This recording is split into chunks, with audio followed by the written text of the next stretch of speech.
শেখ হাসিনার আমলে তো কম বেশি গ্যাস পাইতাম, এখন তো টোলের পাইতেছি না। আধা বেলা গাড়ি চলে, আধা বেলা গ্যাস চলে জায়গা। এগুলো কি দেখতেছে তারা? কারণ আমাকে আল্লাহ ছাড়া আর কেউ নাই। টেকনিক্যাল পাম্পে সিরিয়াল দিছিলাম, 2.5 ঘন্টার মধ্যে পাম্পের কাছে গেছি, মেশিন বন্ধ হয়ে গেছে, লাইনে গ্যাস নেই।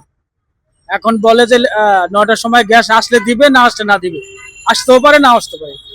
ওইখান থেকে আমার 50 গ্যাস আসলে, আমি এখানে একটা টিপ নিয়ে আইছি, আর এখানে সিরিয়াল লাগাইছি।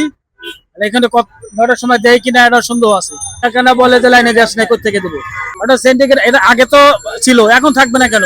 শেখ হাসিনার আমলে তো কম বেশি গ্যাস পাইতাম, অথবা 2 ঘন্টা লাগাইলে 150-200 টাকার গ্যাস পাইতাম। এখন তো টোলের পাইতেছি না।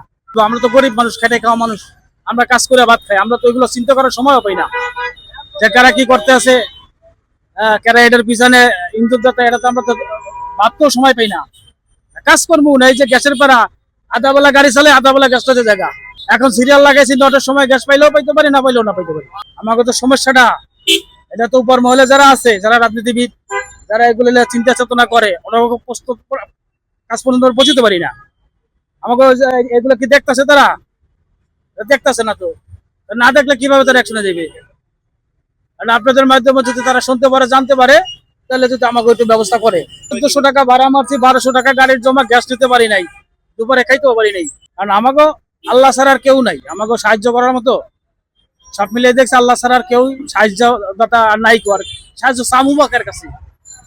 গরিব মানুষের তো কেউ নাই।